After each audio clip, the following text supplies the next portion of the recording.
ठीक है। Hello everyone, आज हम लोग जैसे कि पिछले क्लास में आप लोगों को डायरेक्ट से इनडायरेक्ट करना सिखाए हैं, तो ये क्वेश्चन डेडिकेटेड है यूपी बोर्ड के प्रीवियस ईयर को हम लोग सॉल्व करते चल रहे हैं साथ साथ। जैसे कि 2025 में पूछा गया है, Sachin said to his senior what should I do. Sir, Sachin ने अपने सीनियर से पूछा what should I do, sir क्या मुझे करना चाहिए, सर क्या मुझे करना चाहिए। इसको हम कैसे चेंज करेंगे? हम अपने बच्चों को हमेशा बताते हैं कि सेड टू और इंटरोगेटिव सेंटेंस देखे हुए हैं। सेड टू को इंटरोगेटिव सेंटेंस में किस में चेंज करते हैं बताइए? आस्क्ड में। तो सचिन आस्क्ड किससे कर रहे हैं? सचिन किससे पूछ रहे हैं? अपने सीनियर से, हिज सीनियर। अब कॉमा और इन्वर्टेड कॉमा की जगह पे जैसे कि असर्टिव सेंटेंस में हम लोग क्या करते थे, दैट लगाते थे, लेकिन यहाँ पे क्या है, इंटरोगेटिव सेंटेंस है। क्या है? इंटरोगेटिव सेंटेंस है, और इंटरोगेटिव सेंटेंस का WH वर्ड से स्टार्ट हुआ है। इससे स्टार्ट हुआ है। इंटरोगेटिव सेंटेंस का अभी पीछे भी कराए हुए हैं जिसमें हेल्पिंग वर्ब से स्टार्ट हुआ था, कैन से। यहाँ पे WH वर्ड से स्टार्ट हुआ है, तो WH वर्ड का अगर कोई भी रिपोर्टेड स्पीच में कोई स्पीच स्टार्ट होता है, कोई सेंटेंस स्टार्ट होता है, तो उसको जब हम इनडायरेक्ट स्पीच में चेंज करते हैं तो दैट और इफ न लगा के हम व्हाट को एज इट इज लिख देते हैं। ठीक है। Sachin asked his senior what. अब यहाँ पे हमें ये देखना है, हम क्या बताएं, पिछली अगर क्लास आप शॉर्ट्स में देखे होंगे या कोई क्लास हमारा देखे होंगे तो उसमें आपको हम बताए थे कि जब भी रिपोर्टेड स्पीच क्या है, जो कॉमा और इन्वर्टेड कॉमा के अंदर है। रिपोर्टिंग स्पीच क्या है, जो कॉमा और इन्वर्टेड कॉमा के बाहर है। तो रिपोर्टेड स्पीच में अगर हमें आई दिख जाए, इसका मतलब किसके बारे में बात हो रही है? खुद सब्जेक्ट के बारे में। तो इस रिपोर्टिंग स्पीच का सब्जेक्ट क्या है? सचिन है। और यहाँ पे रिपोर्टेड स्पीच के अंदर क्या है?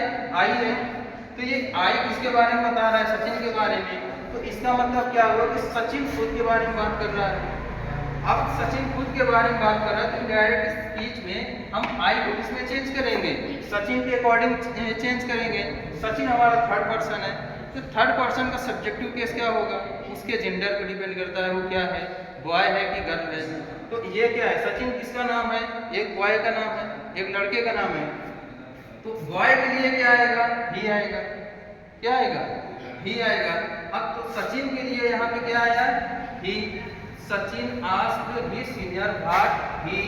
अब ये शुड, आपने क्वेश्चन में क्या देखा? शुड है यहाँ पे, लेकिन यहाँ पे हम किसमें चेंज किए हैं? शुड को वुड में। क्यों? ये भी आपको पिछले क्लास में बताए हुए हैं कि हमें first person, second person, third person. First person में आई एंड वी है, और फर्स्ट पर्सन के साथ हम क्या यूज करते हैं? शैल का पास्ट टेंस यूज करेंगे उसमें। लेकिन हम सेकंड पर्सन और थर्ड पर्सन के साथ क्या यूज करते हैं? विल।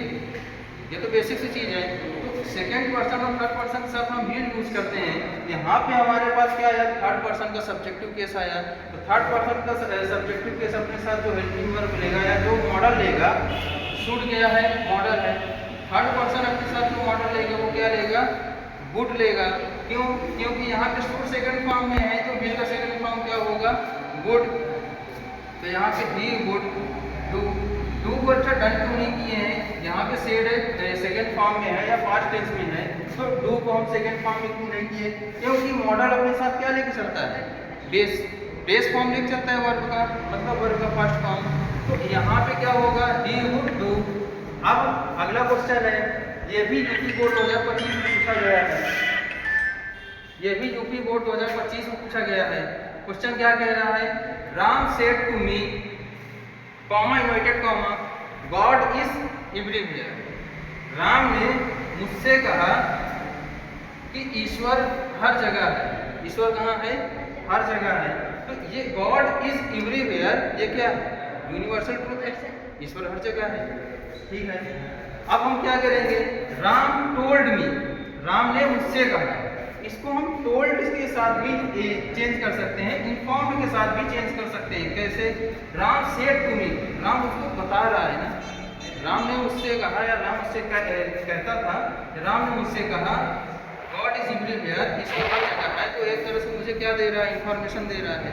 तो इंफॉर्मेशन दे रहा है तो उसको हम सेड टू को इन्फॉर्म्ड में भी यूज कर सकते हैं, चेंज कर सकते हैं। तो Ram informed me that god is everywhere, या Ram told me that god is everywhere. अब यहाँ पे बात आ गई कि सर आप पिछले जितने भी डायरेक्ट स्पीच थे उसको इनडायरेक्ट चेंज करना सिखाए थे, तो उसमें आप बता रहे थे कि रिपोर्टिंग वर्ब के अकॉर्डिंग हमको रिपोर्टेड स्पीच के अंदर का वर्ब चेंज करना है। लेकिन यहाँ रिपोर्टेड वर्ब है या रिपोर्टिंग वर्ब है आपका सेकेंड फॉर्म में, पास्ट टेंस में, यहाँ पे इज है, इज वाज क्यों नहीं हुआ। तो हम एक चीज़ और बता दे रहे हैं कि जो यूनिवर्सल ट्रूथ होता है, क्या जो यूनिवर्सल ट्रूथ होता है वो एज इट इज उसी तरह लिखा जाता है जैसे वो होता है। क्यों? क्योंकि यूनिवर्सल ट्रूथ सार्वभौमिक शब्द वो हमेशा सत्य ही रहेगा। गॉड वाज एवरीवेयर नहीं रहेगा, गॉड वाज एवरीवेयर कर देंगे तो ईश्वर हर जगह उपस्थित था। ईश्वर जब हर जगह उपस्थित था तो अब कौन है? ईश्वर अगर हर जगह उपस्थित था तो अब कौन है? ईश्वर ही है ना। तो इसका मतलब हाँ नहीं, ईश्वर है और हमेशा रहेगा। तो ईश्वर क्या है? उपस्थित है हर जगह। यहाँ पे क्या होगा? God is everywhere.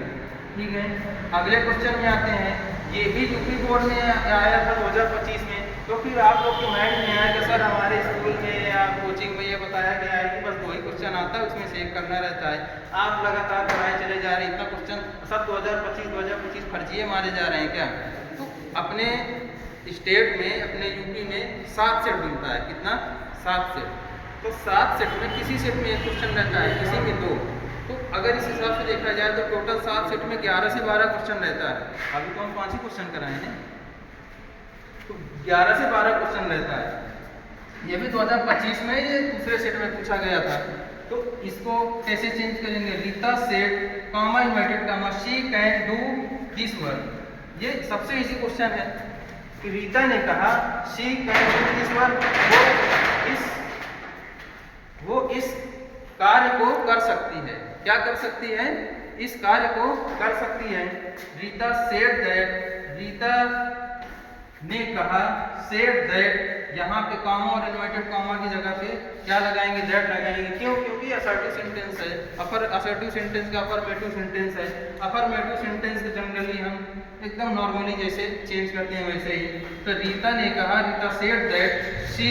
अब ये कैन को कोड किस लिए किए? क्योंकि हम ये देख रहे हैं कि सेड किस में है? पास्ट टेंस में है।